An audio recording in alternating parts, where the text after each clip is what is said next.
పరిశుద్ధ గ్రంథంలో నుంచి ఈనాటి కొరకై ఏర్పాటు చేయబడినట్టు లేఖన భాగాన్ని మనం ధ్యానిద్దాము. గత కొన్ని వారములుగా మనం ఫిలిప్పీలకు రాసిన పత్రిక ధ్యానిస్తూ వస్తూ ఉన్నాము.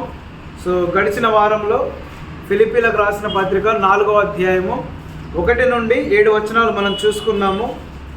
సో ఈ వారమున 8వ వచనం కాంచి మనము ధ్యానించుదాం. ఫిలిప్పీలకు రాసిన పత్రిక 4వ అధ్యాయము 8వ వచనం కాంచి ధ్యానించుదాము. చదువుతున్నా వినండి. మెట్టుకు సహోదరులారా, ఏ యోగ్యత అయినను మెప్పైనను ఉండిన ఎడల ఏవి సత్యమైనవో, ఏవి మాన్యమైనవో, ఏవి న్యాయమైనవో, ఏవి పవిత్రమైనవో, ఏవి రమ్యమైనవో, ఏవి ఖ్యాతి గలవో వాటి మీద ధ్యానముంచుకొనుడి. మరియు మీరు నా వలన ఏవి నేర్చుకొని అంగీకరించితిరో, నా యందున్నట్టుగా ఏవి వింటిరో, ఏవి చూచితిరో అట్టి వాటిని చేయుడి. అప్పుడు సమాధానకర్తయగు దేవుడు మీకు తోడై ఉండును. ఈ దినం మనం నేర్చుకోవాల్సిన విషయం ఏంటంటే, సమాధానకర్త అయినటువంటి దేవుడు మనకు తోడుగా ఉండాలి అంటే మనం ఏం చేయాలి? ఈరోజు టాపిక్ ఏంటి? సమాధానకర్త అయినటువంటి దేవుడు మనకు తోడుగా ఉండాలి అంటే మనం ఏం చేయాలి చూద్దాం. చదవబడిన లేఖన భాగంలో నుండి 2 విషయాలు మనం గమనించినట్లయితే, ఈ 2 విషయాలలో మనము జాగ్రత్త కలిగి ఈ 2 విషయాల వెనక మనం పరిగెత్తినట్లయితే సమాధానకర్త అయినటువంటి దేవుడు మనకు తోడుగా ఉంటాడు. ఏంటిది? మొట్టమొదటి విషయం 8వ వచనం.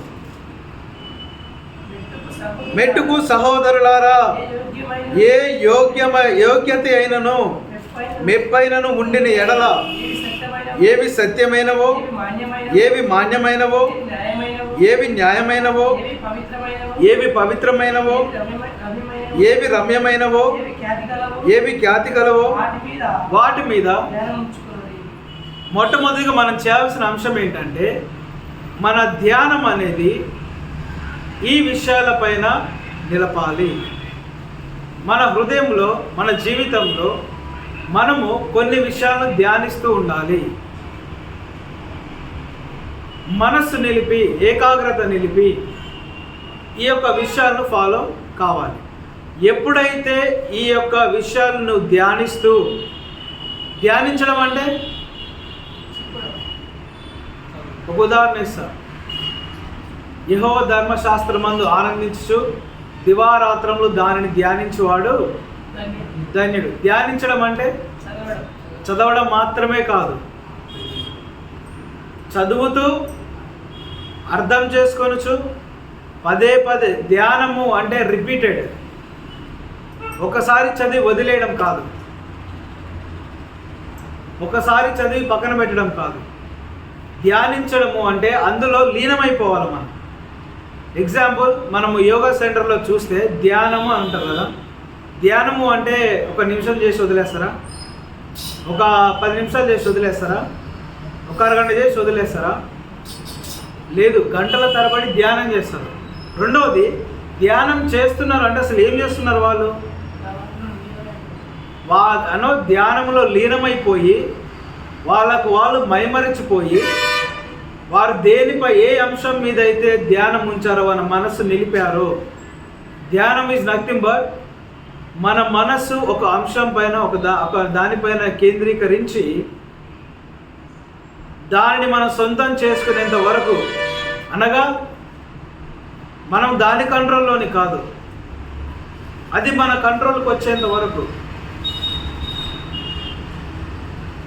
మనం అనుకునే సాధించేంత వరకు దాన్ని విడువక, దాన్ని పట్టుకొని ఏం చేస్తాం? మనం ధ్యానిస్తూ సాధించుకుంటాం. ఈ లోకంలో చూసినట్లయితే అనేకులు ధ్యానం ఎందుకోసం చేస్తారో తెలుసా? మనశ్శాంతి కోసం. వాళ్ళకున్న ప్రెషర్, వాళ్ళకున్న ఒత్తిడి, వాళ్ళకున్న ఇబ్బందులు, వాళ్ళకున్న ఆ యొక్క గలిబిలి వాటన్నిటిని కొంచెం పక్కకు పెట్టి, ఆ స్ట్రెస్ అంతా నేను పక్కకు పెట్టి మనసును ఫ్రీగా ఉంచుకోవడానికి, మైండ్ని ఫ్రీగా ఉంచుకోవడానికి, పీస్ఫుల్ లైఫ్ని పొందుకోవడానికి వాళ్ళు ధ్యానిస్తారు. కానీ దేవుని వాక్యం ఏం సెలవిస్తుంది తెలుసా? మీరు అలా ధ్యానిస్తే మీకు సమాధానం దొరకదు. కానీ మీరు ఎప్పుడైతే వాక్యంలో చెప్పబడిన అంశములను ధ్యానిస్తారో అప్పుడు సమాధానకర్త అయిన దేవుడు నీకు తోడుగా ఉండి నీకు ఎల్లప్పుడూ ఏమిస్తాడు? సమాధానం ఇస్తాడు. అనగా నువ్వు సమాధానం కోసము ధ్యాన కేంద్రాలకు నువ్వు పరిగెత్తాల్సిన అవసరం లేదు. వాక్యం మీద ధ్యానం ఉంచితే చాలు, సమాధానం నీకు ఆటోమేటిక్గా వస్తుంది. సో ఈరోజు మనం వేటిపైన ధ్యానం ఉంచాలంట? మొట్టమొదటిగా ఏవి సత్యమైనవో, ఏవి సత్యమైనవో, సత్యమైన వాటిపైన మాత్రమే మనం ధ్యానం ఉంచాలి. ఏవి మాన్యమైనవో, మాన్యం అంటే మంచివి, మలినము లేనివి, కల్మషము లేనివి, కపటము లేనివి, వాటిపైన మనము ధ్యానం ఉంచాలి. నెక్స్ట్ న్యాయమైనవి, అన్యాయము కాకుండా, అవినీతిగా కాకుండా న్యాయమైన వాటిపైన మనము ధ్యానము ఉంచాలి. నెక్స్ట్ పవిత్రమైనవి, ఏవైతే పవిత్రమైనవో, ఏవైతే పరిశుద్ధమైనవో, ఏవైతే నిష్కలంకమైనవో వాటిపైన మనము ధ్యానం ఉంచాలి. నెక్స్ట్ ఏవి రమ్యమైనవో, దీనికి ఒక ఉదాహరణ ఏంటంటే, రమ్యము మనం ఎలా అర్థం చేసుకోవాలి అంటే, అవ్వ ఏదైనా తోటలో తిరుగుతున్నప్పుడు ఆమె కంటికి ఒకలా కనబడింది. ఏంటిది అది? ఏం కనబడింది? పండు. ఎలా కనబడింది? చూపునకు రమ్యమైనదిగా కనబడిందంట. By seeing she was attracted, by seeing that fruit she was attracted. ఆ పండుని చూడగానే మైమర్చిపోయింది. ఆ పండుకున్నటువంటి రమ్యంను చూసి ముగ్ధురాలైపోయింది. ఆ పండును తినాలనేటువంటి ఆకాంక్ష, కోరిక తనలో జన్మించింది. అంటే ఏవి రమ్యమైనవో అంటే దాని అర్థం ఏంటంటే, మనం ఎందుకు ఉదాహరణ తీసుకున్నాము అంటే, వాక్యపరంగా ఏవి అయితే రమ్యమైనవో, ఏవి అయితే మంచివో, ఇహలోక బాహ్య సౌందర్యము కాదు కానీ అంతరంగమందు ఏవైతే రమ్యమైనవో వాటిని మనము ధ్యానించాలి. నెక్స్ట్ ఏవి ఖ్యాతి గలవి. ఖ్యాతి అంటే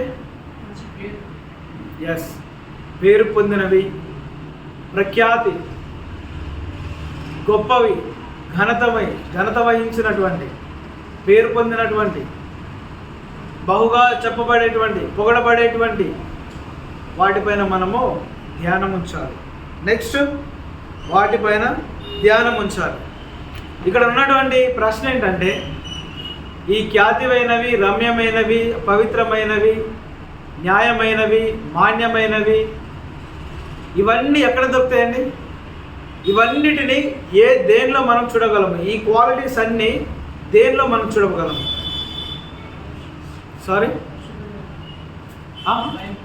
ఎస్, ఈ ప్రపంచంలో నువ్వు ఎక్కడ అన్ని క్వాలిటీస్ ఒకే దాన్ని నువ్వు చూడలేవు. నువ్వు చూడగలిగే, ఇవన్నీ చూడగలిగే ఏకైక వస్తువు కానీ, అంశము కానీ, నువ్వు ధ్యానించవలసినది ఏదైనా ఉన్నది అంటే అది పరిశుద్ధ గ్రంథం, దేవుని యొక్క వాక్యం. దేవుని వాక్యంలో మాలిన్యం ఉన్నదా? దేవుని వాక్యంలో అపవిత్రత ఉన్నదా? దేవుని వాక్యంలో అన్యాయం ఉన్నదా? దేవుని వాక్యంలో మలినం ఉన్నదా? దేవుని వాక్యానికి ఏమైనా చెడ్డ పేరు ఉన్నదా? దేవుని వాక్యం ఏమన్నా ఖ్యాతి లేని దానిగా ఉన్నదా? ప్రపంచంలోనే అత్యధికంగా అమ్ముడుపోయే పుస్తకం ఏదైనా ఉన్నది అంటే that is none other than the holy Bible, పరిశుద్ధ గ్రంథం. సో ఈరోజు దేవుడి వాక్యం ఏం సెలవుస్తుంది అంటే, నీవు యవన కాలంలో ఉండగానే నీ ధ్యానం ఎవరిపైన నిలపాలి? దేవుని వాక్యం పైన. లోకం పైన కాదు నీ ధ్యానం నిలిపేది, అమ్మాయిల పైన కాదు నీ ధ్యానం నిలిపేది, లేకపోతే డబ్బు పైన కాదు నీ ధ్యానం నిలిపేది, అందం పైన కాదు నీ ధ్యానం నిలిపేది, లేకపోతే ఏ ఇతర అంశాలపైన కాదు నువ్వు ధ్యానం నిలిపేది. నీ హృదయానికి మనశ్శాంతి కావాలి అంటే నీ మనస్సు దేవుని వాక్యం పైన నిలిపితే తప్ప నీ మనసుకు మనశ్శాంతి దొరకదు. కాబట్టి నీ మనసు ఎప్పుడైతే దేవుని యొక్క ధ్యానము చేత, వాక్య ధ్యానము చేత నింపబడుతుందో, నీ హృదయము శాంతితో నింపబడి నీ పరిసరాలన్నీ, నీ పరిసర ప్రాంతం అంతయు, నీ చుట్టూ అంతయు దేవుని యొక్క ప్రసన్నత చేత, దేవుని యొక్క శాంతి చేత ఆటోమేటిక్గా నింపబడుతుంది. అప్పుడు నువ్వు ఎక్కడికి వెళ్ళినా సమాధానమే, నువ్వు ఏ పని చేసినా సమాధానమే, నువ్వు ఏ ప్రయత్నం చేసినా సమాధానమే, నువ్వు ఎక్కడ ఉన్నా సమాధానమే.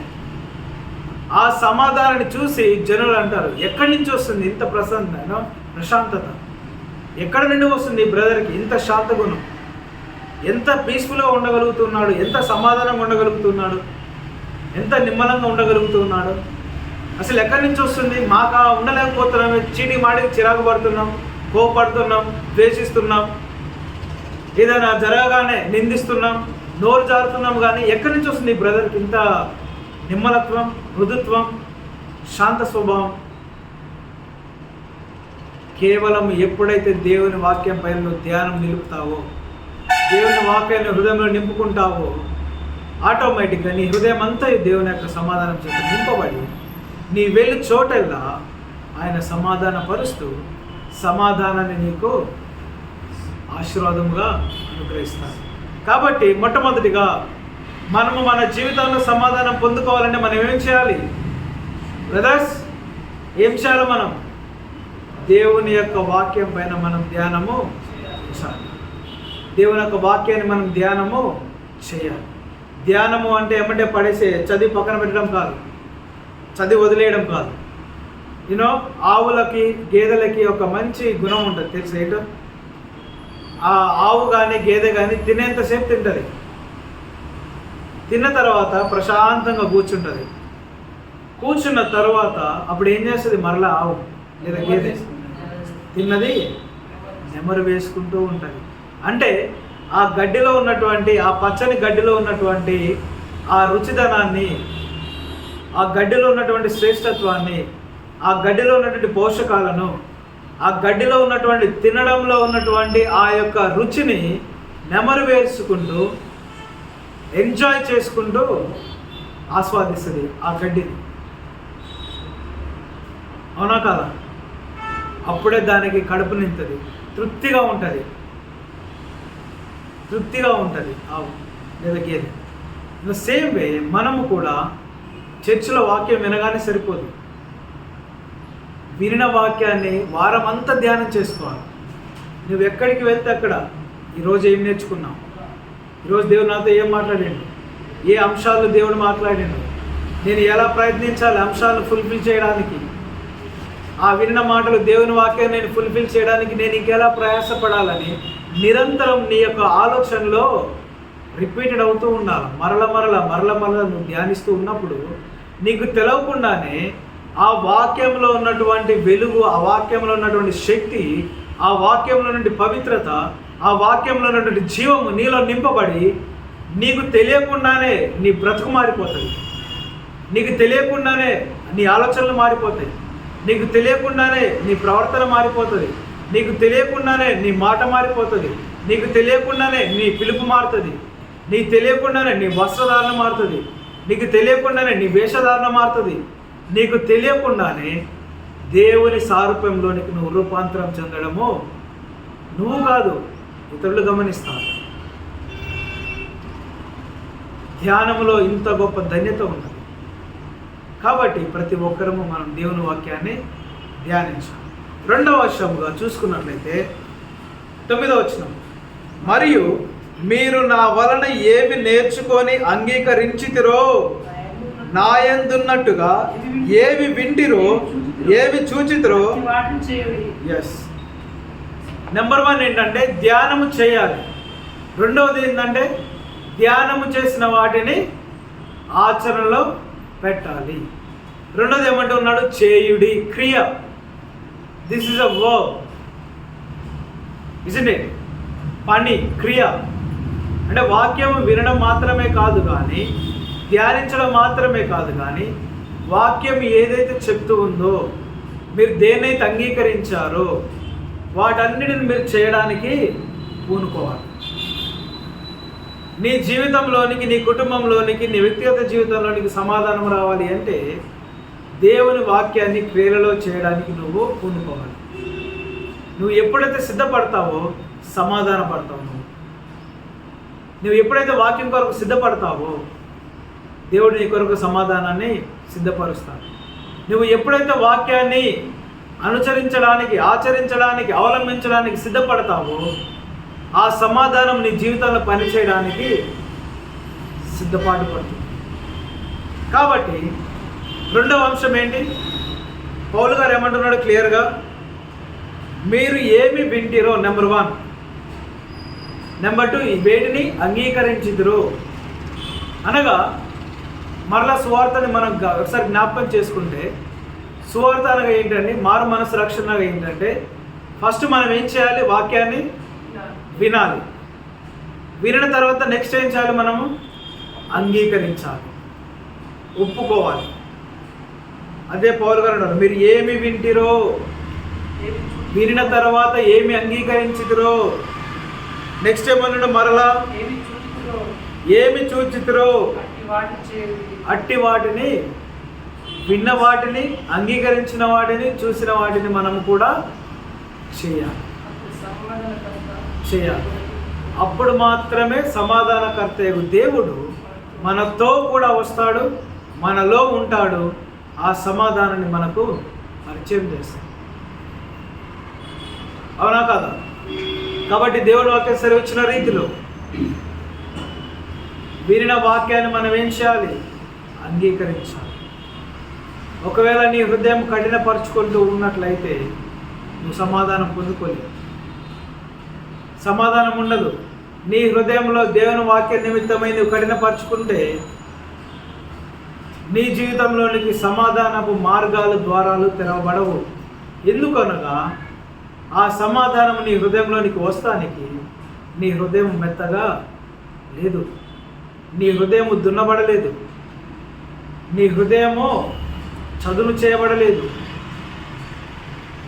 ఒక విత్తనము, ఒక మొక్క నాటాలి అంటే, వరి నాటాలి అంటే, నారు నాటాలి అంటే గట్టిగా ఉండే భూమిలో నాటుతావా? ఇక్కడ ఎంతమంది వ్యవసాయం చేస్తున్నారు? వ్యవసాయం ఎంతమందికి ఉన్నది? 1 2 3. వ్యవసాయం చేయాలి అంటే, నారు పోయాలి అంటే, నారు నాటాలి అంటే భూమి గట్టిగా ఉంటే నాటు పెడతామా? గట్టిగా ఎలా ఉంటే మనం నాటు పెడతాము? నేల గుల్ల చేయబడి మెత్తగా ఉండి ఒక మొక్కను మనం నాటినప్పుడు ఆ భూమిలో వెళ్ళగలిగి, ఆ భూమిలో నిలబడగలిగి, రెండవది చిన్న మొక్కగా ఉన్నటువంటి ఆ యొక్క మొక్క చిన్న చిన్న వేర్లు ఉంటాయి కదా, లేత వేర్లు, చిన్న చిన్నని వేర్లు. ఆ వేర్లు భూమిలోనికి చొచ్చుకుపోవాలి అంటే ఆ లేత వేర్లకు గట్టిగా ఉన్న భూమిలోనికి చొచ్చుకుపోయే శక్తి ఉంటుందా? ఉండదు. ఆ లేతని వేర్లు భూమిలోనికి చొచ్చుకుపోవాలి అంటే భూమి కూడా ఆ వేర్లకు సపోర్ట్ చేసేలాగా ఆ భూమి అంతయు మెత్తగా మార్చబడాలి, ఎటు అంటే అటు మార్చబడాలి. అవునా కదా? ఎప్పుడైతే ఆ గట్టి భూమి మెత్తగా మార్చబడి, గుల్లగా మార్చబడి, చదును చేయబడి, ఎప్పుడైతే ఆ వేర్లకు అనుకూలంగా మారుతుందో అప్పుడే ఒక మొక్క అనేది ఆ మట్టిలో నిలబడగలుగుతుంది. అప్పుడే ఆ మొక్క అనేది తన వేర్లను తన్నుకుంటూ ఎదగలుగుతుంది. అప్పుడే తన స్థితిని వేర్లతోటి పునాదులుగా చేసుకొని నిలబడగలుగుతుంది. అవునా కాదా? ఆ నిలబడ్డప్పుడే ఎదుగుతుంది. ఎదిగినప్పుడే మనము ఆ గింజలు చూస్తాం, ఆ వరి చూస్తాం. ఇన్ ద సేమ్ వే నీ హృదయాన్ని గనక నీవు అట్టి స్థితిలో మార్చుకోకుండా, చదును చేయకుండా, ఆ గుల్లపరుచుకోకుండా, ఆ మెత్తని మృదు స్వభావంలోనికి రాకుండా నీ హృదయాన్ని కఠినపరుచుకున్నంత కాలము ఎన్నిసార్లు వాక్యం అనేటువంటి విత్తనం నాటినా నీ హృదయంలో వేర్లు రావు. నీ హృదయంలో వాక్యం అనేటువంటి వేర్లు నాటబడవు. ఎందుకంటే వాక్యం అనేటువంటి వేర్లు నలుదిశలా వ్యాపింప చేయడానికి నీ హృదయం అనుకూలంగా లేదు. నీ హృదయం అనుకూలంగా లేదు. ఆ హృదయం అనుకూలంగా మార్చబడాలి అంటే ఏం చేయాలి? వినిన దానిని అంగీకరించాలి.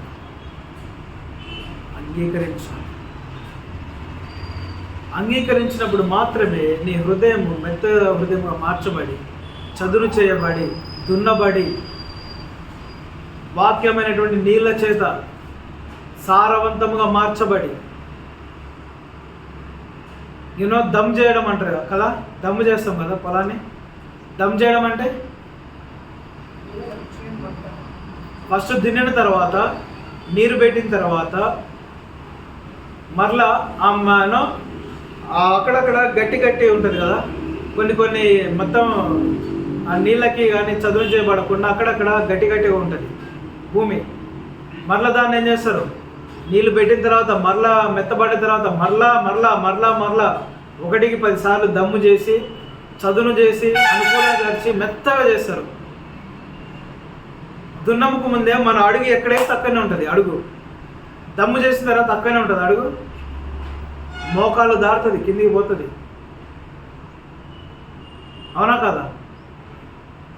భూమి దున్నక ముందేమో ఎక్కడ వేసిన అడుగు అక్కడనే ఉంటుంది. భూమి దున్నిన తర్వాత, దమ్ము చేసిన తర్వాత నువ్వు అడిగేయాలంటే భయపడతావు. ప్రశ్న ఏంటంటే, ఎక్కడికి పోయింది మరి గట్టితనం? ఎక్కడికి పోయింది గట్టితనం? ఎందుకు కోల్పోయింది గట్టితనం అంటే, ఈ భూమి ద్వారా ఒక మొక్క ఫలించాలి. ఈ భూమి ద్వారా ఫలభరితంలోనికి రావాలి.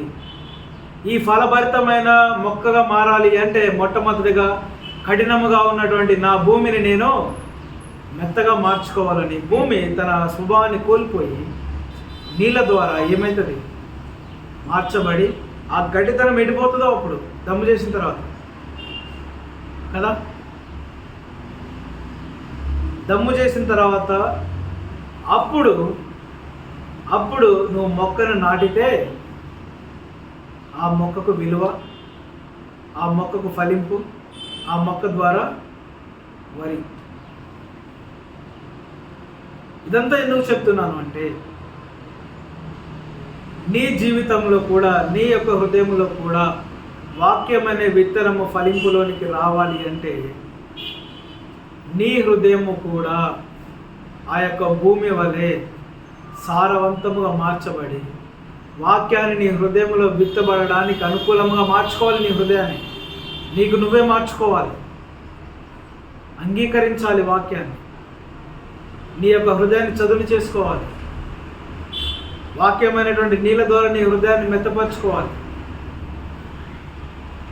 నీ హృదయంలో వాక్యాన్ని విత్తినప్పుడు నీ జీవితంలో ఆత్మీయత అనే ఫలింపు నువ్వు చూస్తావు. ఆత్మీయత అంటే ఎదుగుదలను నువ్వు చూస్తావు. నీ జీవితం ఆత్మీయంగా ఎదగడం నువ్వు కళ్ళారా చూస్తావు. ఆ యొక్క ఆత్మీయ జీవితం అనే వృక్షానికి సమాధానం అనే ఫలాన్ని నువ్వు, ఆత్మఫలాన్ని పొందుకుంటావు. ఆత్మఫలం ఏంటండి? ప్రేమ, సంతోషం, అలాగే సమాధానం కూడా.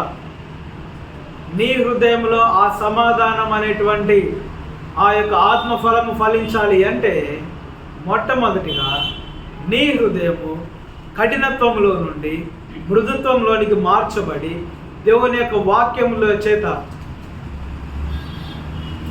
ఎప్పుడైతే నీ హృదయాన్ని నింపుకుంటావో అప్పుడే నీ హృదయము శాంతి చేత నింపబడుతుంది. కాబట్టి ఈరోజు రెండు విషయాలు. భూమిని గుల్లగా చేయాలి, దమ్ము చేయాలంటే మనకు మొట్టమొదటిగా ఏం అవసరం? నీళ్లు. గట్టిగా ఉన్న నేలకు మనం ఏం బారిస్తాము? నీళ్లు బారిస్తాం. నీళ్లు బారించిన మొదటి రోజే దమ్ము చేస్తామా? మొదటి రోజే చాలా కఠినమైన భూమి మెత్తగా మారుతుందా? మారదు. ఆ పొలం అంతా నీళ్లు పెట్టి ఆ నీళ్ళన్నీ ఒక లెవెల్కి పైకి వచ్చేంత వరకు ఉంచి నీళ్ళ ద్వారా ఆ భూమి మెత్తదనంలోనికి మారేంత వరకు మనం వెయిట్ చేస్తాం. అంటే ఆ కఠినత్వంలో నుండి భూమిలోనికి నీళ్లు ఇంకేంత వరకు మనము వెయిట్ చేస్తాం కదా. ఆ పీరియడ్ అనేది ఉంటుంది. ఆ నీళ్ళు అనేవి భూమి పీల్చుకొని తన మృదుత్వంలోనికి వచ్చేంత వరకు ఒక సమయం ఉంటుంది. అంటే ఆ సమయం వరకు నీళ్ళు అనేవి భూమిలోనికి వెళ్తూనే ఉంటాయి. ఆ నీళ్ళ స్వభావం ద్వారా భూమి స్వభావాన్ని మారుస్తూ ఆ కఠినత్వంలో నుండి మృదుత్వంలోనికి నీరు మారుస్తూ ఉంటుంది భూమిని కదా. సమయం ఎక్కువ సమయం తీసుకుంటుంది. నీళ్ళు ఇంకుతూ మెత్తదనంగా మారుస్తుంది. అదే రీతిలో నువ్వు ఎప్పుడైతే వాక్యాన్ని ధ్యానిస్తూ ఉంటావో అప్పుడే నీ కఠిన హృదయము మెత్తని హృదయంలాగా మార్చబడుతుంది. వాక్యం వినగానే విశ్వాసం రాదు. వాక్యం వినగానే మన హృదయం మార్చబడదు. మన హృదయం మార్చబడాలి అంటే ధ్యానం జరగాలి. నువ్వు వాక్యాన్ని పదే ధ్యానిస్తూ నీ హృదయాన్ని ఎప్పుడైతే వాక్యం కొరకు సిద్ధపరచుకొని వాక్యం ద్వారా సిద్ధపరుస్తావో నీ యొక్క కఠినత్వంలో నుండి మృదత్వంలోనికి మార్చబడి నీ హృదయంలో ఉన్న ప్రతి మలినము, అపవిత్రత, కల్మషము, అవినీతి, అవిధేయత, స్వార్థము, అత్యాశ, లోభములు, కామము, మత్సరము అవన్నీ ఈ ధ్యానములో కడగబడి ఈ ధ్యానములో నీ హృదయం అంతా కల్మషము లేని స్వచ్ఛమైన హృదయముగా పవిత్రమైన హృదయముగా మార్చబడి ఆ పవిత్రమైన హృదయములో వాక్యమైనటువంటి విత్తనము నాటబడి సమాధానమైన పంటను నువ్వు కోస్తావు. కాబట్టి ఈరోజు దేవుడు మనకు సెలవిచ్చిన రీతిలో రెండు విషయాలు మనం చేయాలి. దేవుని సమాధానకర్త అయినటువంటి దేవుడు మనతో పాటు రావాలి అంటే మనం ఏం చేయాలి? మొట్టమొదటిగా ఏం చేయాలి బ్రదర్స్? దేవుని వాక్యాన్ని మనము ధ్యానించాలి. పదే మనం ధ్యానిస్తూ ఉండాలి. నెంబర్ 1. రెండవది, వినిన వాక్యాన్ని మనము చేయాలి. వాక్యాన్ని విని దేన్నైతే అంగీకరించామో, వేటినైతే చూశారో, వేటినైతే విని ఉన్నారో వాటిని మనము చేయాలి. అలాగూ చేసినప్పుడు, అలాగూ ధ్యానించినప్పుడు సమాధానకర్త అయినటువంటి దేవుడు మన హృదయములకు, మన ఆత్మీయ జీవితానికి, మన జీవితానికి, మన కుటుంబానికి ఆయన సమాధానాన్ని నింపి మనతో కూడా సమాధానాన్ని దేవుడు నడిపిస్తూ ప్రజ్వలింపచేస్తూ ఆయన సన్నిధిలో మనల్ని నిలబెడతాం. కాబట్టి రీతిలో దేవుడు మనల్ని దీవించలాగున ఆ సమాధానాన్ని మన జీవితంలో నింపి, మన కుటుంబాలలో నింపి, మనం వెళ్ళే ప్రతి చోట సమాధానకు కర్తలకు మనము వారసులుగా ఉండలాగున మనం దేవుని యొక్క వాక్యాన్ని ధ్యానిస్తూ అట్టి వాక్యం చేత మనము నింపబడతాం. ప్రతి ఒక్కరం తలలు వంచి వాక్యం కొరకు ప్రార్థించుదాం. ప్రతి ఒక్కరము